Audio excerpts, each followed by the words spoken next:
கிருஷ்ணகிரி மாவட்டத்தில் 1,40,000 குழந்தைகளுக்கு போலியோ சொட்டு மருந்து வழங்கும் முகாம் துவக்கம்.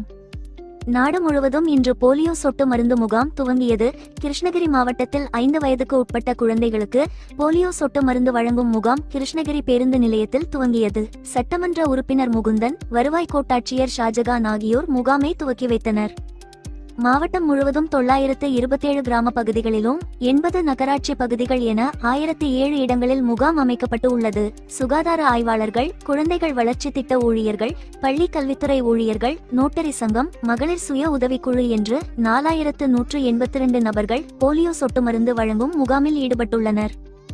மாவட்டம் முழுவதும் 1,39,738 குழந்தைகளுக்கு போலியோ சொட்டு மருந்து வழங்கப்பட உள்ளது. குறிப்பாக பின்தங்கிய மக்கள், நாடோடிகள், நரிக்குறவர்கள், கட்டுமான தொழிலாளர்கள் குழந்தைகள் மற்றும் போக்குவரத்து வசதி இல்லாத மலை கிராமங்களில் உள்ள குழந்தைகளுக்கும் சொட்டு மருந்து வழங்க நடவடிக்கை எடுக்கப்பட்டுள்ளது.